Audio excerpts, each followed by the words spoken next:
Барлықтарыңызға сәлем. Бүгінгі талқылайтын тақырып фармакокинетика. Негізі фармакологияның екі негізгі саласы бар. Ол фармакокинетика және фармакодинамика.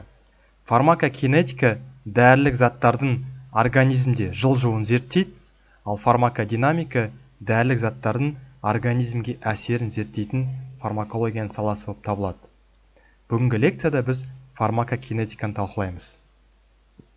Фармакокинетика негізінен дәрілік заттардың абсорбциясы, абсорбция деген сіңірілуін зерттейді, дәрілік заттардың организмде таралуы, бүкіл органдарға таралуы, содан кейін дәрілік заттардың метаболизмі, өзгеріске ұшырауы және экскрециясы. Экскрециясы дегеніміз сыртқа шығарылуын зерттейтін фармакологияның саласы.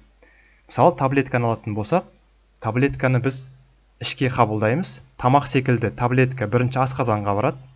Асқазанға барғаннан кейін тұз қышқылымен әсер етеді, кішкене ерейді, содан кейін ары қарай ішекке барады.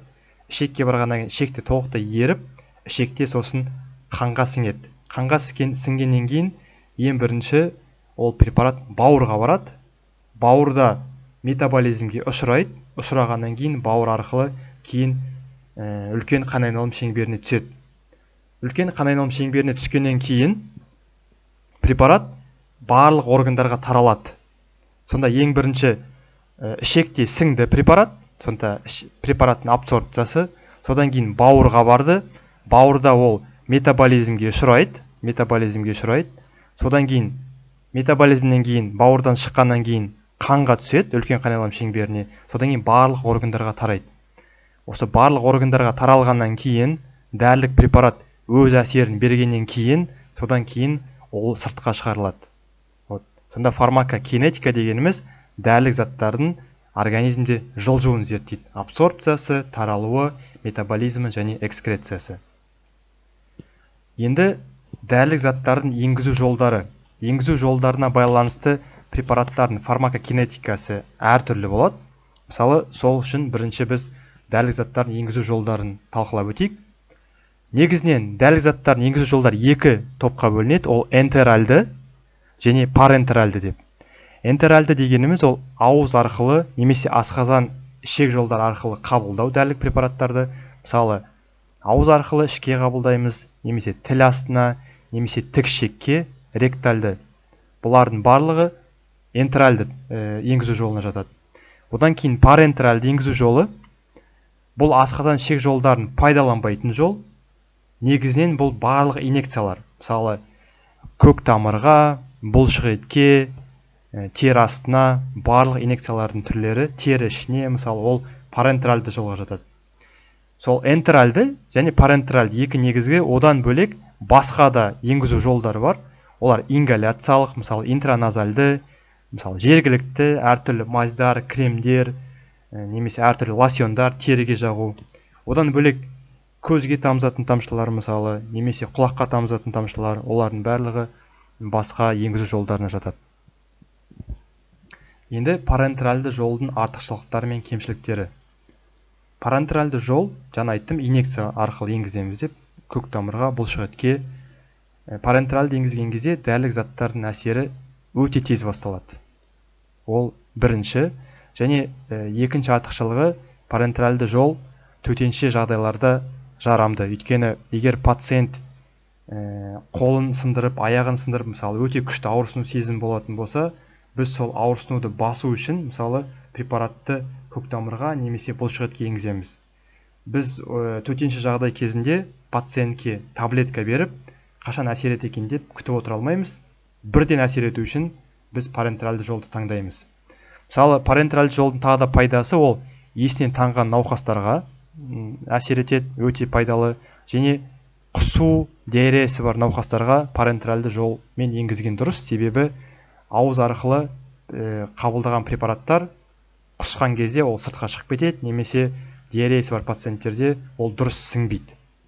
Және егер препарат тітіркенгіш препарат болатын болса, мысалы, кейбір препараттар ауыз арқылы ішке қабылдаған кезде асқазан ішек жолдарын тітіркендіреді. Сондай препараттарды тоже парентеральды қабылдаған дұрыс. Бірінші өту метаболизм жоғары препараттар. Бірінші өту метаболизм дегеніміз ол дәрілік зат ішекке барып еріп, содан кейін бауырға барғаннан кейін ол метаболизмге ұшырайды, өзгеріске ұшырайды. Вот соны бірінші өту метаболизм дейді. Оны кейінгі слайдтарда толығырақ түсіндірем. Бірінші өту метаболизм жоғары препараттарды парентеральды енгізген дұрыс.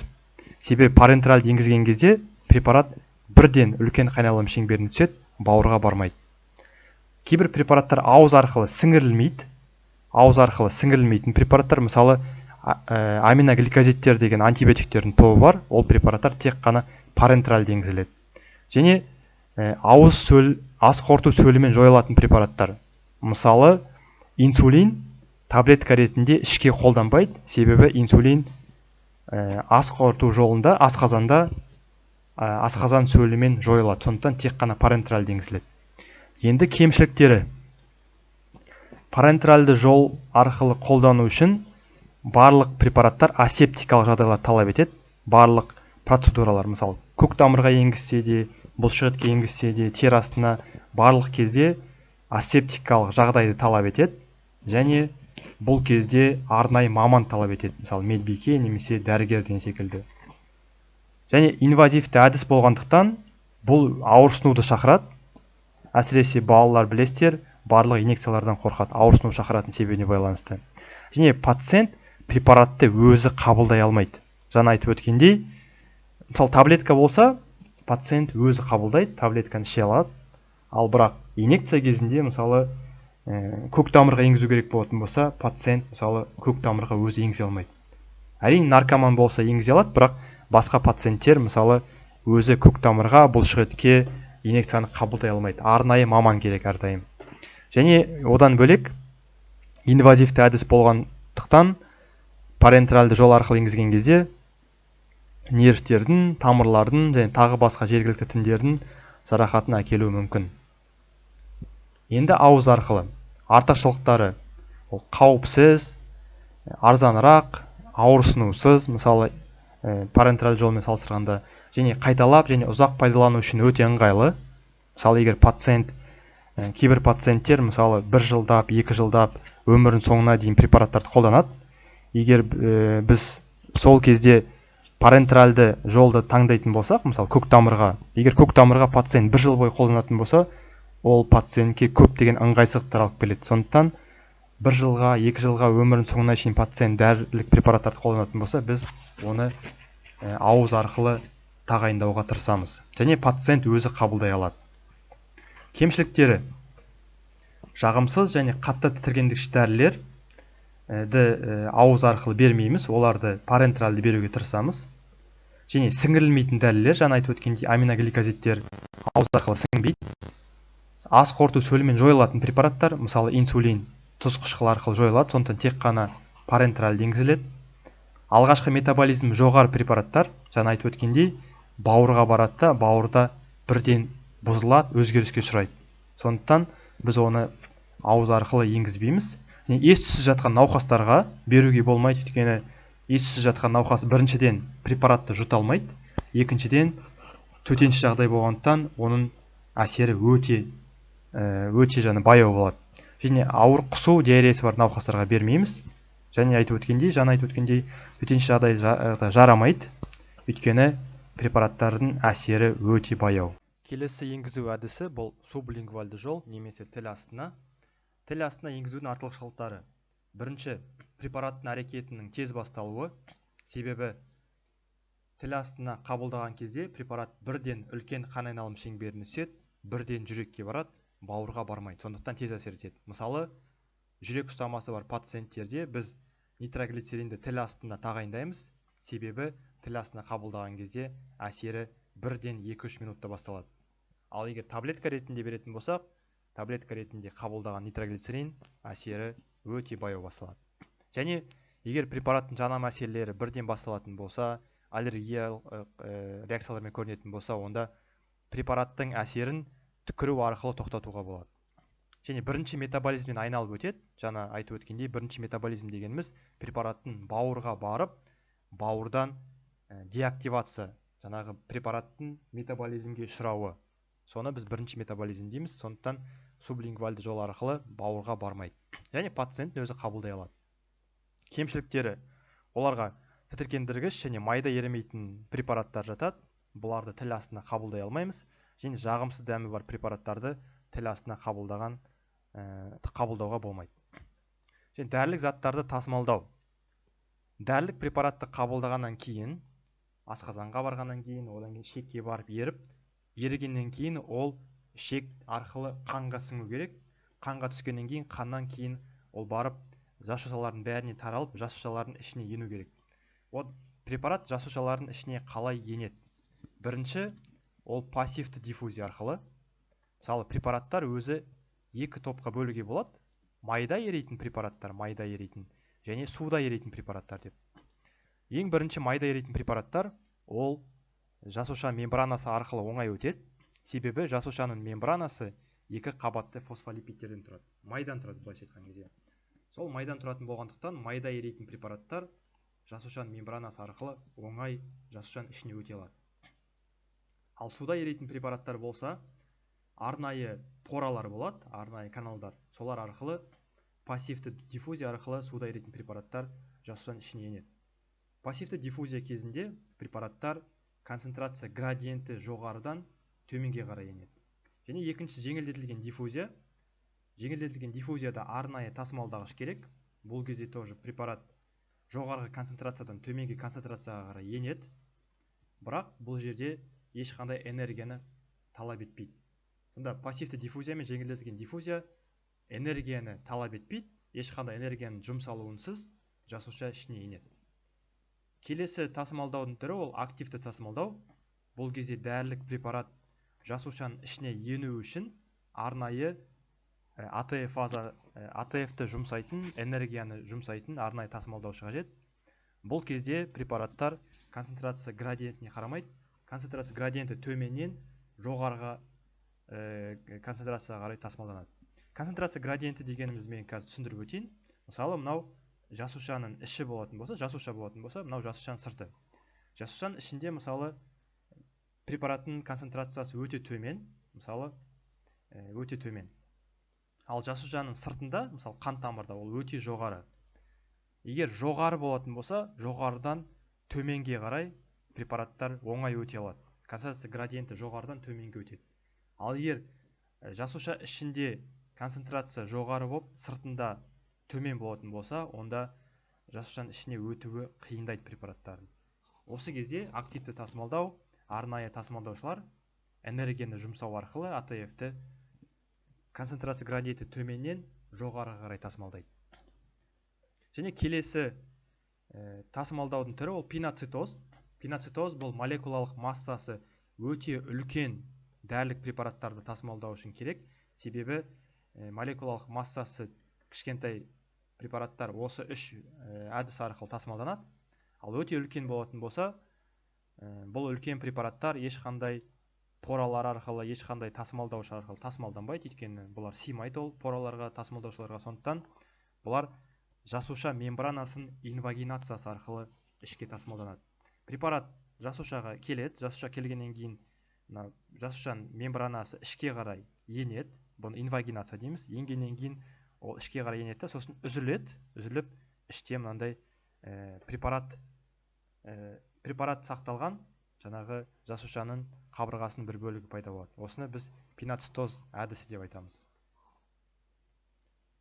Келесі, енді жаңа айтып өттім, абсорбция дегеніміз ол сіңірілу, дәрілік препараттың сіңірілуі. Енді дәрілік препараттың сіңірілу жылдамдығы әртүрлі факторларға байланысты. Мысалы, ең бірінші ол препараттың енгізу жолдары. Мына жерде көрсетілген, мысалы, ауыз арқылы болатын болса, 30-40 минутта, 30-90 минутта сіңіріледі. Ректальды болатын болса, 5-30 минутта сіңіріледі. Тері астына 15-30 минутта сіңіріледі. Бұлшық етке 10-20 минутта. Тіл астына енгізетін болсақ, 30-20 минутта. Ингаляциялық препараттар 2-3 минутта сіңіріледі. Эндотрахеалды 2-3 минутта. Ал сүйегішілік көктамыр ішіне инъекциялар ол 30-60 секундтың ішінде сіңіріледі. Сонда препараттардың организмге сіңірілуі ол препараттардың енгізу жолдарына байланысты. Екінші, препараттардың майда ерегіштігі. Жаңа айтып өткендей, препараттар суда еритін және майда еритін болып бөлінеді. және майда еритін препараттар суда еритін препараттарға қарағанда тез сіңіріледі. Және концентрация градиенті, жаңа айттым, жоғарыдан төменге қарай тез сіңіріледі. Және сіңу орнында қан ағымы, егер мысалы қанмен жақсы қамтамасыз етілген органдарда, мысалы бауыр, бүйрек деген секілді препарат тез сіңіріледі. Және абсорбция алаңының бетінің ауданы. Ол не деген сөз? Мысалы, егер асқазанмен біз ішектерді салыстыратын болсақ, асқазан ішекпен салыстырған кезде кішкентай орган және ауданы кішкентай. Ал ішектер біз білеміз, ұзындығы 5 метрден асады, мысалы. Сондықтан олардың ауданы, сіңірілу ауданы өте үлкен. Сондықтан ішектерде асқазанға қарағанда сіңірілу тезірек жүреді. Одан кейін басқа да жаңағы параметрлер, олар мысалы препараттың физика-химиялық қасиеттері, мысалы препараттың физикалық күйі. Сұйық дәрілер қатты дәрілерге қарағанда жақсы сіңіріледі.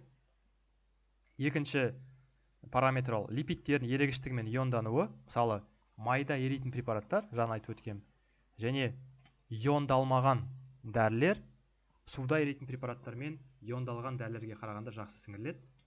Және pH және иондану, мысалы қатты қышқыл, мысалы гепарин препараты қатты қышқыл, және аминогликозидтер күшті негіздік препараттар, бұлар барлық pH кезінде, мысалы қышқылдық ортада болсын, негіздік ортада болсын, бұлар иондалған күйінде сақталады.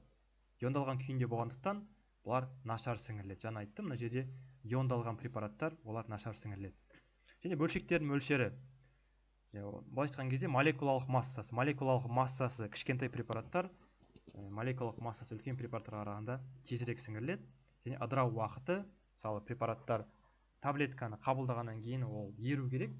Тез ерісе тез сіңіріледі, баяу еритін болса баяу сіңіріледі. Соған байланысты. Келесі, тамақ, дәрілік препараттардың сіңірілуіне тамақ та әсер етеді.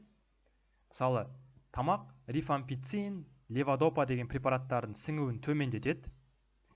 Сүт өнімдері тетрациклин препараттарының сіңуін төмендетеді. Ал майлы тағам болса, мысалы гризофульвиннің сіңуін арттырады. Егер тамақ препараттың сіңуін төмендететін болса, мысалы мына жерде төмендетеді, онда біз бұл препараттарды тамақтың алдында қабылдаймыз, тамаққа дейін, немесе аш қарынға. Мысалы тетрациклинді сүтпен бірге қабылдамаймыз. Егер тамақ, майлы тағам мысалы препараттың сіңуін арттыратын болса, онда препараттарды тамақпен бірге қабылдаймыз.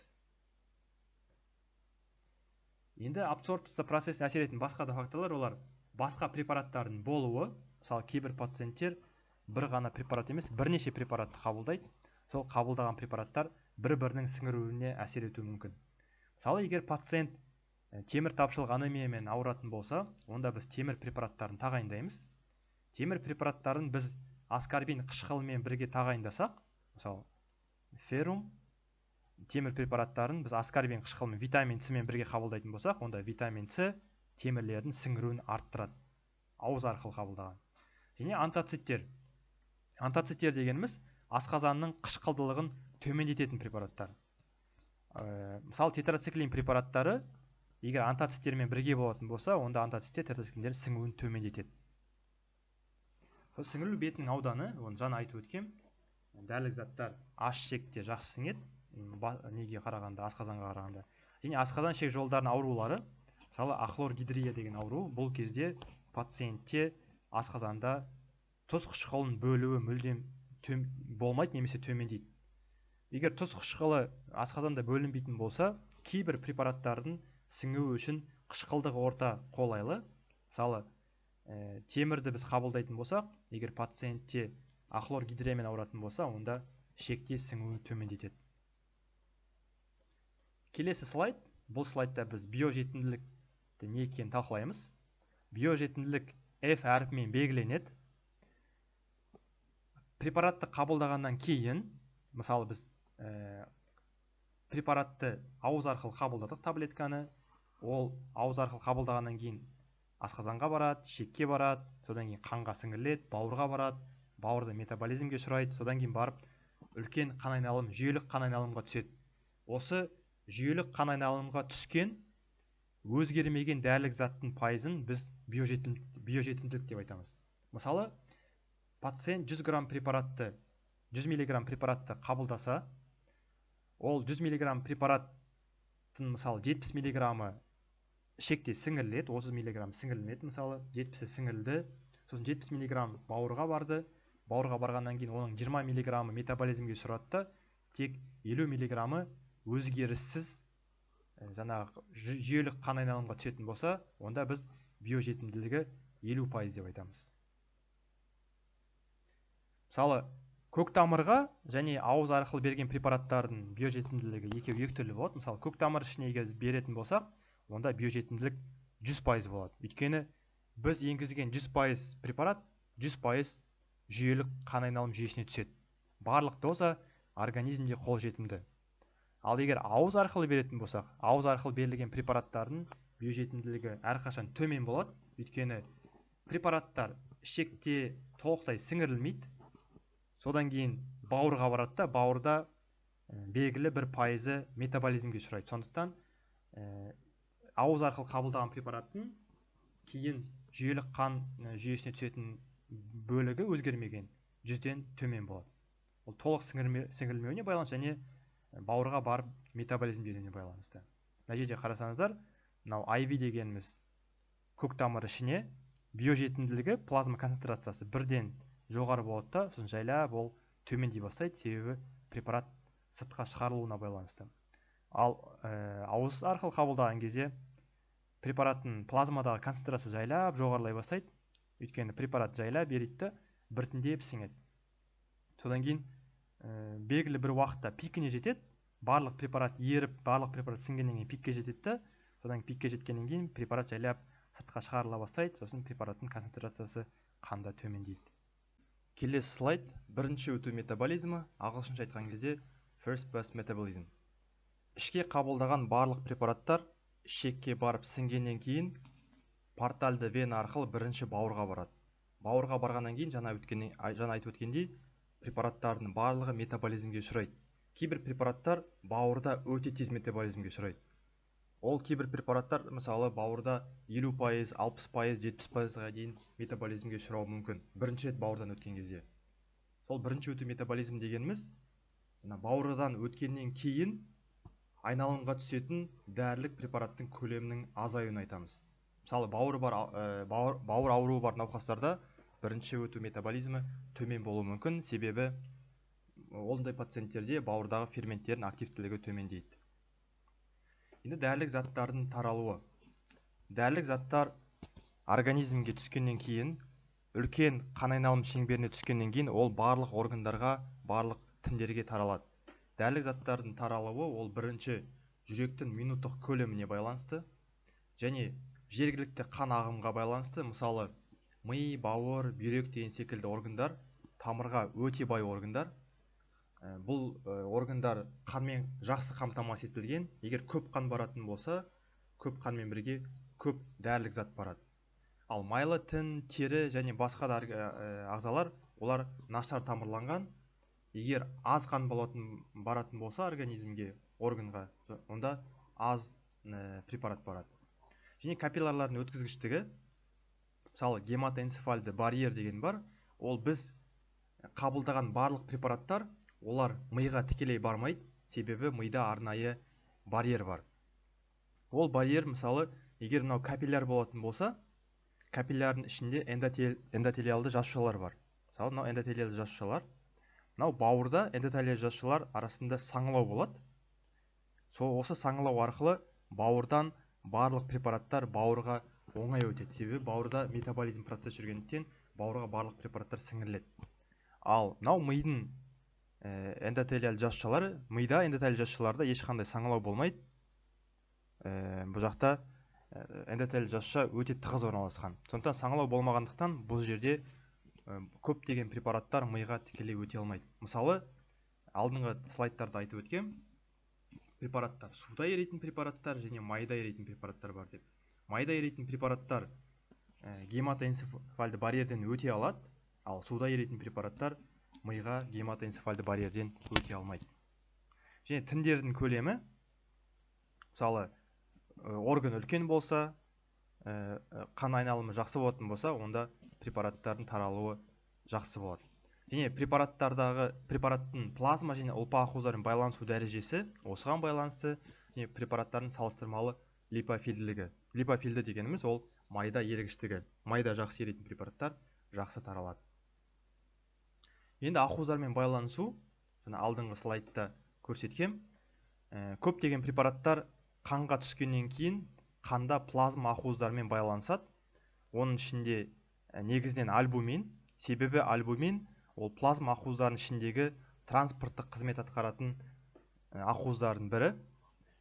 Бұл препаратты тамырлы кеңістікте ұстау үшін керек. Жаңағы препараттар ағзаға енгеннен кейін қан тамырда осы альбуминдермен байланысып, қан айналымында ұзақ сақталу үшін керек.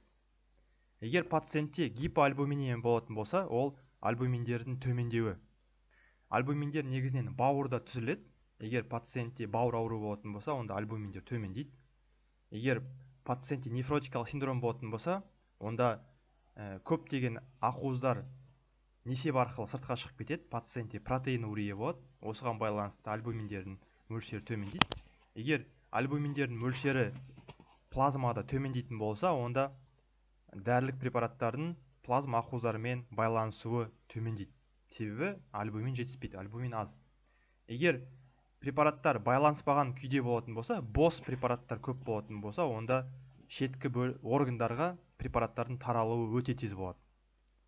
Өте тез болғандықтан, мысалы, пациентте дозасын өзгерту қажет болады. Себебі жаңағы жанама әсерді немесе токсикалық әсерді өте тез шақыруы мүмкін.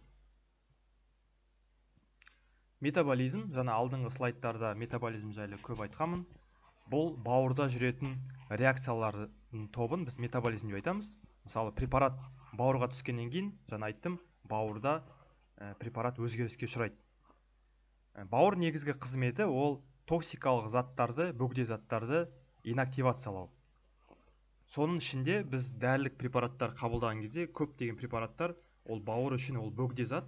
Сондықтан бауыр ол бөгде затты тезірек трансформациялап, инактивациялап, сыртқа шығаруға тырысады. Сондықтан ол метаболизм дегеніміз препараттардың бауырдағы биотрансформациясы.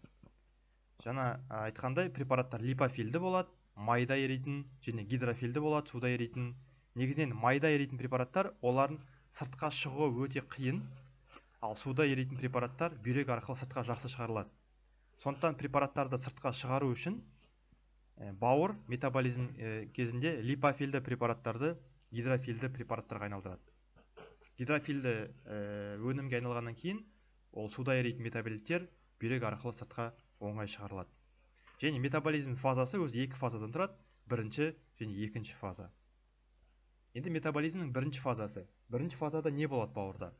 Бауырға түскен дәрілер тотықсызданады, тотығады, гидролизге ұшырайды. Осы үш реакция жүреді бірінші фазада. Жиі белсенді метаболиттер жасалады.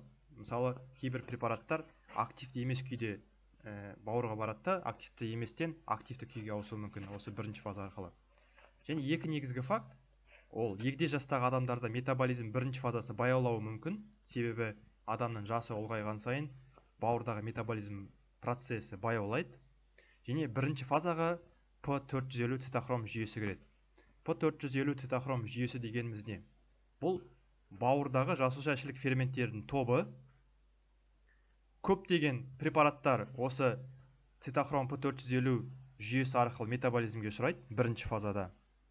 Егер біз бұл жүйені ингибирлейтін болсақ, тежейтін болсақ, онда осы жүйе арқылы метаболизмге ұшырайтын препараттардың деңгейі қанда жоғарылайды. Егер біз бұл системаны индукциялайтын болсақ, егер активтендіретін болсақ, онда осы жаңағы ферменттер арқылы метаболизмге ұшырайтын препараттардың мөлшері қанда төмендейді. Ингибиторлар қауіптірек, себебі ингибиторлар егер цитохром P450 жүйесін тежейтін болса, қанда осы жүйе арқылы метаболизмге ұшырайтын препараттардың деңгейін жоғарылауына әкеледі. Мысалы, циклоспорин, кейбір макролидтер, саңырауқұлаққа қарсы азолдар, осы барлық препараттар цитохром P450 жүйесін тежейді. Бірақ бақытымызға орай, P450 жүйесімен метаболизмге ұшырайтын препараттар сирек қолданылады. Мысалы, теофилин, тизоприд, терфенадин деген препараттар осы жүйе арқылы метаболизмге ұшырайды. Бірақ бұлар сирек қолданылады. Мысалы, кейбір клиникалық маңызды мүмкіндіктер, мысалы кейбір статиндер дегеніміз қандағы холестериннің мөлшерін төмендететін препараттар, холестерин мөлшерін төмендететін. Осы препараттарды егер біз цитохром P450 жүйесін тежейтін препараттармен бірге беретін болсақ, онда пациентте рhabdomyolizге әкелуі мүмкін. Рhabdomyoliz дегеніміз бұлшығы тіндерінің ыдырауы. Және екіншісі варфарин. Мысалы, варфарин бұл препаратты цитохром 450 жүйесімен метаболизмге ұшырайды. Егер ингибиторларды беретін болсақ, қанда варфарин препараттың мөлшері өте жоғарылап, варфарин сосын әртүрлі қан кетулерге алып келеді. Енді мына жерде кейбір мысалдар, индукторлар, активтендірушілер, созылмалы алкоголь, лифампин, фенобарбитал, карбамазепин, гризефульвин, фенотаин деген препараттар P450 жүйесін іске қосады, активтендіреді. Ал ингибиторлар изониазид, эритромицин, циметидин, азолдар, грейпфрут шырыны және ритонавир деген АИТВ емдейтін препарат. Осы препараттардың барлығы P450 жүйесін тежейді. Енді метаболизм екінші фазасында конъюгация реакциялар жүреді. Ол глюкорондау, ацетилдену, сульфаттану секілді жаңағы реакциялар және өте полярлы белсенді емес метаболиттер жасалынады екінші фазасында. Келесі слайд бұл клиренс. Клиренс дегеніміз не? Препарат қанға түскеннен кейін қанда ол препараттың белгілі бір мөлшері болады. Мысалы, егер біз 1 литр плазманы алатын болсақ, 1 литр плазмада егер біз 5 грамм дәрі бар десек, мысалы 5 граммды қазір 5 томалақ сызам, 1, 2, 3, 4, 5. 5 грамм препарат 1 литр плазмада бар. Егер 1 литр плазмада 5 грамм болатын болса, онда ол препараттың мөлшері қанда 5 грамм 1 литрда. Орысша айтқан кезде 5 грамм на литр. Клиренс дегеніміз осы плазманың осы препараттан тазарылуын айтамыз. Сонда препараттан тазартылған қанның көлемін біз клиренс дейміз. Және препараттың мөлшері бар қанның көлемі, жаңа айтып өттім, егер 5 грамм болатын болса, 1 литр плазмада ол 5 грамм на литр деп аталады. Енді клиренс көбінесе бауыр немесе бүйрек арқылы жүзеге асады. Мысалы, бауыр клиренсі препараттар бірінші метаболизмге ұшырайды, метаболиттерге биотрансформациясы, содан кейін препараттардың өтпен шығарылуы. Бүйрек арқылы клиренс ол препараттардың несеппен шығарылуы. Бауыр немесе бүйрек ауруы бар пациенттерде клиренс төмендеуі мүмкін, себебі бүйректен сыртқа шығарылуы төмендейді, бауырда метаболизм төмендеуі мүмкін, және қанда препарат концентрациясын жоғарылауы мүмкін. Егер қанда препараттың концентрациясы жоғарыласа, онда ол токсикалық доза пациентте уыттылық пайда болуы мүмкін. Егер пациентке біз дәрі тағайындайтын кезде бауыр және бүйрек аурулар болатын болса, пациентте біз дозаны азайту қажет болуымыз мүмкін. Енді дәрілік заттардың экскрециясы, сыртқа шығуы, мысалы, жаңа айтып өткендей, препараттар бүйрек арқылы шығады. Көптеген препараттар негізі бүйрек арқылы сыртқа шығарылады. Бүйрек ол ең негізгі жаңағы сыртқа шығаратын орган. Одан кейін екінші орында ол өт жолдар арқылы шығады, бауыр арқылы метаболизм ұшырайды, өт арқылы сыртқа шығады. Және кейбір препараттар басқа да жолдар арқылы сыртқа шығуы мүмкін. Ол мысалы өкпе арқылы, алкоголь мысалы өкпе арқылы сыртқа шығады. Мысалы тер арқылы, мысалы амфетаминдер, кокаин деген препараттар адам терлеген кезде термен бірге сыртқа шығуы мүмкін. Және сілекей арқылы да шығады, мысалы кофеин және фенотаин деген препараттар сілекей арқылы сыртқа шығуы мүмкін. Және ана сүті, мысалы тетрациклин кальций арқылы байланысады, сол арқылы ана сүтімен сүт арқылы берілуі мүмкін балаға. Сондықтан көптеген препараттар лактация кезінде, бала емізу кезінде қарсы көрсетілген. Себебі олар ана сүті арқылы балаға берілуі мүмкін. Сыртқа шығарылудың екі түрі бар. Бірінші нөлдік ретті шығарылу, ағылшынша айтқан кезде zero order elimination. Бұл препараттың тұрақты мөлшері белгілеген бір уақыт бірлігінде сыртқа шығарылуын айтамыз. Мысалы, егер 80 мг препарат енгізілген болса, онда әр 4 сағат сайын 10 мг-нан сыртқа шығарылса, онда препараттың уақыты осындай. Мысалы, 80 мг енгізілді, 4 сағатта 10 мг сыртқа шығады, 70 қалады. Тағы да 4 сағатта 10 мг сыртқа шығады, 60 қалады. Тағы да 4 сағатта 10 мг шығады, 50 қалады. Сол секілді әрбір 4 сағат сайын 10 мг-нан сыртқа шығып отырады. Осы паттерн арқылы негізінен сыртқа шығатын препараттар олар этанол, фенитаин және аспирин. Осы үш препарат осы паттерн арқылы шығады. Екінші түрі ол бірінші реттік шығарылу, немесе ағылшынша first order elimination деп аталады. Ол бұл шығарылудың қарқыны препараттың концентрациясына байланысты өзгереді. Мысалы, тұрақты бір пайызы сыртқа шығарылып отырады. Көптеген дәрілер осы паттерн арқылы сыртқа шығарылады, бірінші реттік шығарылу арқылы. Мысалы, егер 80 мг препарат енгізілетін болса, оның жартылай шығарылу кезеңі мысалы 4 сағат болатын болса, оның шығарылу уақыты мысалы 80 мг енгіздік, 4 сағатта 50% сыртқа шығарылады, 40 мг қалады. Тағы да 4 сағатта 50% сыртқа шығарылады, 20 мг қалады. Тағы да 4 сағатта 50% сыртқа шығарылады, мысалы 10 мг қалады. Сонда әрбір 4 сағат сайын 50%-дан сыртқа шығарылып отырады да, әр берілген уақыт бойынша сонда 50%-ға препарат организмде азайып отырады. Назарларыңызға рахмет. Осымен слайд аяқталды.